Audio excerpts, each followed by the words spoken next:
So these are some of the advantages of visualization. But of course, right now the visualization is something similar to how a normal a seismograph will work. Okay, but there are other ways too you can visualize as well. Okay, namely you can right click on the waveform chart, you can go to data operations or advanced. In advanced you'll have something called update mode, and there's something called strip chart desired. This is something similar to how a strip chart will work, and it is something like a conveyor belt. Okay, it will keep on updating from left to right or right to left. But there are other ways as well, something called scope, which will work similar to how a telescope in your submarines will work. Okay, I forgot the name for it. A scope basically is named as scope, periscope. Okay, so it works something similar to a periscope. Right, so what happens is the values will be keep on updating until the maximum value, and again it replaces it. Okay, so when I make some changes, also the changes will be there, but as soon as it reaches the last value, it will again reset.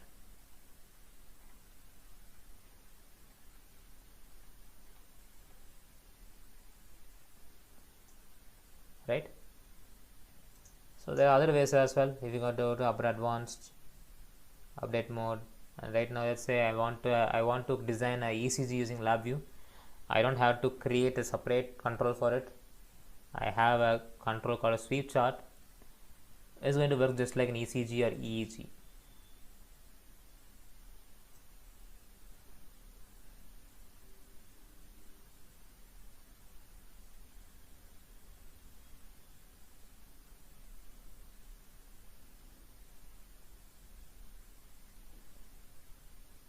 So you can see it works something similar to ECG now. Okay, how is it possible? By using this sweep chart. Okay, sweep chart means you'll have the red line here, which will replace the previous value and replace it with a new value. So you can have a very stark comparison.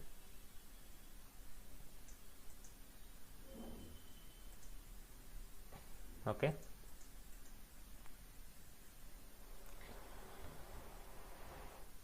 So that's how a waveform graph will work.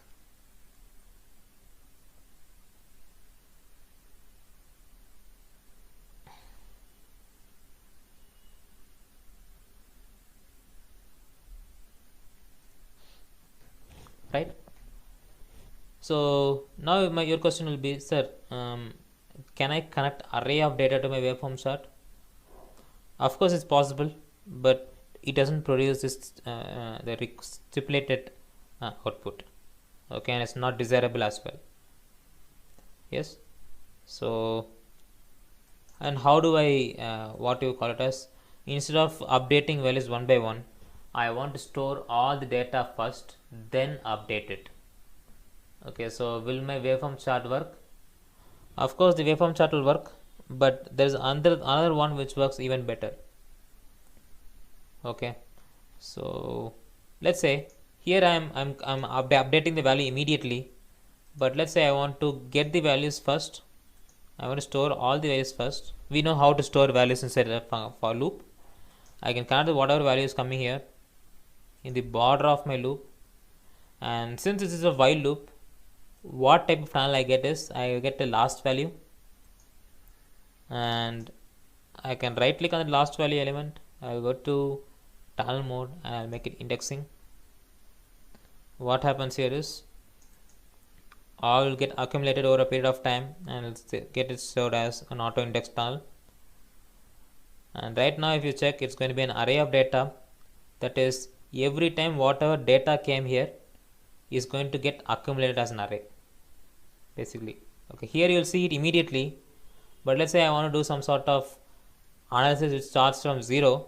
Okay, but another thing you can observe is waveform chart will keep on storing the values, previous values also.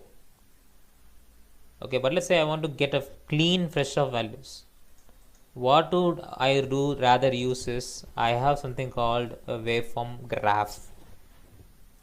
Okay, waveform graph looks something similar to a chart, but trust me, it's not.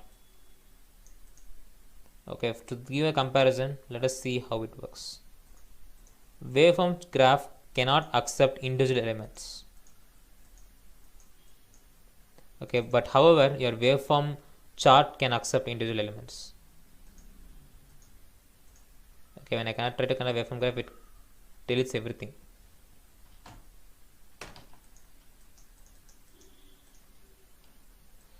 So where would I connect a waveform graph?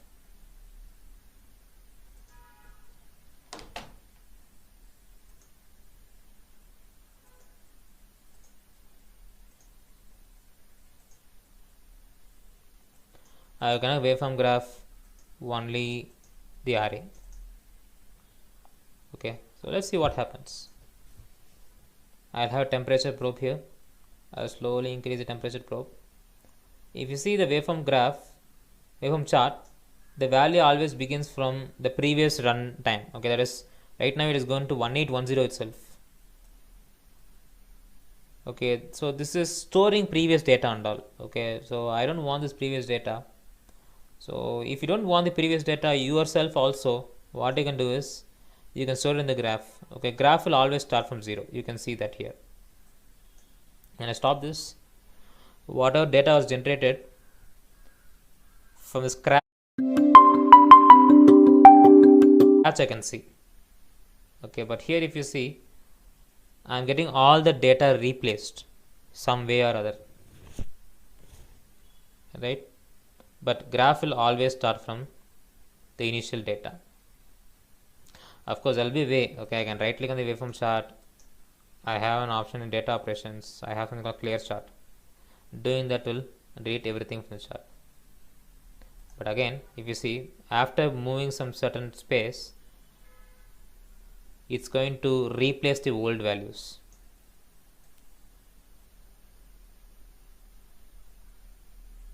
Okay, my old value vanishes. If I don't want it to vanish, what I can do is I can store all the data, and at the end I can visualize it in graph.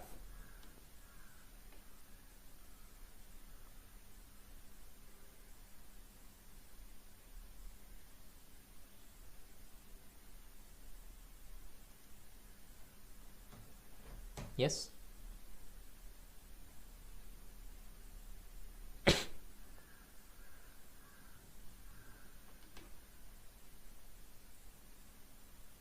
So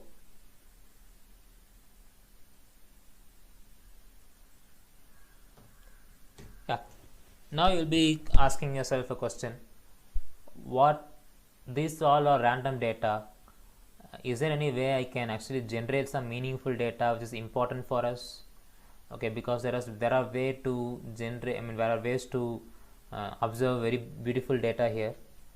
Okay, so can I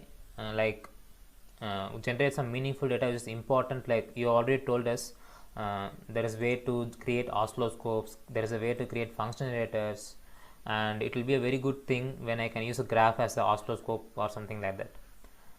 Yeah, so is there any provision in LabVIEW where I can do some data generation like sine wave, cosine wave, or something like that? Yes, that question will surely pop up. I'm sure it must have. The answer to that is, again, it's going to be yes, yes, yes, yes. So in order to visualize data in a beautiful manner, okay, you already have a waveform graph with you, you can use that. But to generate the data, meaningful data in the first place, you have a set of functions rather. Okay, you have I've already told you there are many toolkits available. And one of the toolkits which is very important for you to generate some meaningful data for electronics is going to be signal processing toolkit. Okay, using this toolkits you can actually generate some meaningful data. We have such session separately for signal processing. Anyway, it's lined up, but right now we are going to see how waveform graph is going to help you. Yes. So signal processing toolkit is available to generate some meaningful data, and in that you are going to find something truly meaningful. Okay, something called waveform generation is there, okay, which is going to help you generate some meaningful data. and then there's going to be a lot of functions, okay, which looks like it's going to make some sense. But trust me, I don't know how many people have already learned LabVIEW or how many of you are new. Okay, if you are new, these functions won't make such much sense. Okay, but there is also last function, something called simulate signal. You might ask, sir, what is the use of this function? To answer that question, it's not that it's not that hard. I mean, these functions are also easy when you have LabVIEW knowledge, but this function is very useful and very easy, because this function is not actually really programmable. Now you may ask, sir, what do you mean it's not programmable? To answer the question, there are some functions in LabVIEW which are meant for beginners, where you don't have to program much to use that. Actually, there is a complexity there will be complexity available with this function if you want to create it from scratch. But since it is understandable that a lot of new people will be using LabVIEW, and in order to make that experience easier, NI has introduced some functions called as express functions, meaning you don't have to learn how to program LabVIEW using these functions. You can just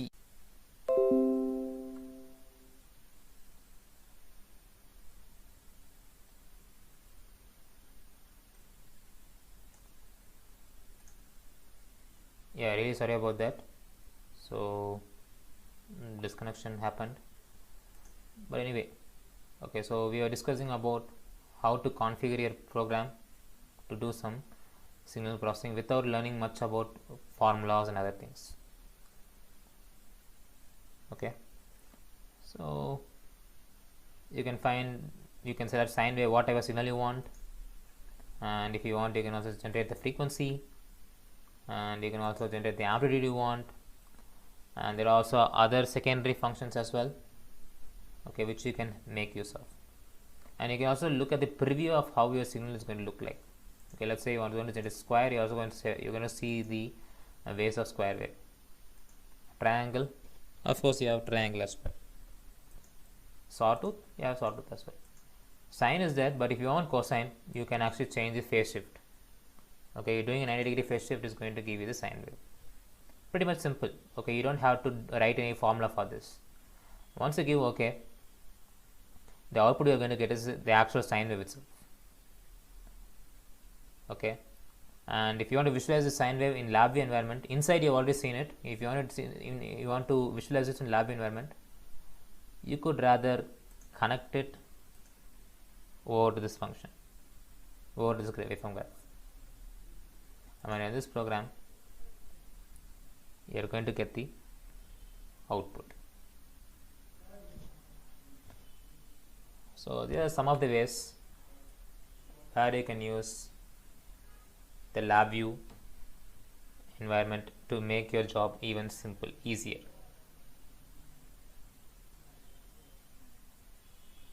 Right? So I hope today's session was a little bit with respect to visualization and other intermediate concept of LabVIEW. Okay, as we have already explained, you have option of looking at this video for some time more. Okay, you can come back and you can listen again. Yes, so if you want, these are very critical sessions of LabVIEW, okay, because visualization is what LabVIEW is very important for. So please make sure you're looking at this video again and trying it out as and when it's possible for you.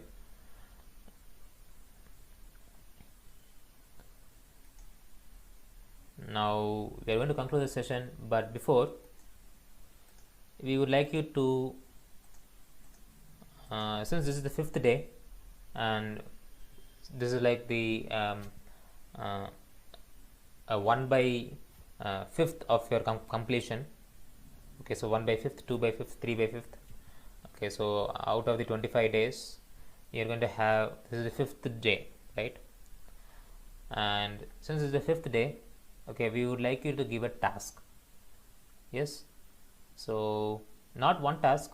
Okay, we would like you to give 2 tasks. Okay, 2 assignments, which you can try it out over a period of time. Okay, the deadline date will be given to you via your contact medium, that is either WhatsApp or whether mail, okay, however we are communicating with you. So to grow your knowledge on LabVIEW environment, okay, it's best if you try this out. Okay, so we would like to explain this to you. Okay, already the assignment which you are going to give, it's going to be in the form of PDF. Okay, we're going to share it with you, but anyway, we will share this with you and you can read on your own. Okay, but it's the job of us to explain it, what the job is about, okay, what the logic is about. Anyways, explained very clearly, so you just have to program it, and it's better if you try it out and submit to us. So the first task is going to be a train berth finder. So right now, if you want to travel in a train, yes, so maybe you might have booked a ticket and some berth number would have come, and you don't know whether it's upper berth or lower berth or whatever berth it is. And let's say it's not you traveling, it's your grandparents traveling or your parents traveling, where they cannot find whether it's where they're worried that whether it's a lower berth or upper berth, because your parents cannot climb up to the top, or grandparents may not be able to climb to the top. So before reaching the station, to get them inside the train, okay, you need to check, right? So you have to create a program for that. Yes. So basically what we should have in the front panel is, you need to have a berth number entry. It's just a numeric control, right? And the indicator is going to be a string indicator, which based on your number you enter, it's going to show whether it's a lower berth, middle berth, upper berth, side lower, side upper. You have many, right? So test cases are given here. You can actually verify in the internet what the logic it is, right? So when you give 1, what is going to happen? When you give 2, what's going to happen? When you give 3, what's going to happen? So since multiple parameters come into play, okay, 1 is low, 2 is up, 3 is 1 is low, 2 is middle, 3 is up, and 4 again is will be low, middle, up. Okay, you can verify in the internet. Okay, you will have a chart there, and based on the chart you can actually start programming it. Okay, so basically this is the black box which you need to do. When you give the berth number, some object should be here where it should be capable of checking for multiple same berth numbers. So when you give number as input, it should be able to check whether it's low, middle, up, and if the condition is satisfied, it's going to send you the output as a constant. So you need to find out what is going to be in between, and of course this topic is covered. Okay, when you give the number, it's going to give you multiple forms of string. Okay, so depending on the condition, it's going to give you whether it's lower berth, it's upper berth, it's a middle berth. So I hope you know what it is will be inside. Okay, so this will be shared with you. You can read it and you can verify it through the internet, you can see, or whatever it is. But please don't check for solutions in the internet. Okay, it will kill your creativity. So this is one assignment. Now second assignment is going to be, because this assignment is very small. Okay, so next assignment is going to be very simple. You are going to create a Boolean counter, that is the number of times you press a button, right? So when you click it once, okay, it's going to count 1. Okay, again if you click it, it's going to count 2. So here you need to remember how you are going to store the data, right? So you're going to have something which is going to run continuously. It's going to continuously monitor it, and it's going to check whether you press the button, whether you press the button, whether you press the button. If you don't press the button, it's going to keep on sending the same value again and again. And if you do press the button, what happens is the value is received, it increments once, and here you're going to have some memory storage elements. Okay, it's going to temporarily store this value in the memory. Only when you press the button, it fetches the data, it adds, and again it gets stored in the memory. Okay, so you're going to have memory storage. You're going to have a block which is going to run continuously, and the block which is going to check for condition. Okay, if it is true, increment the value of the counter and store it. If it is false, just keep on sending the values again and again.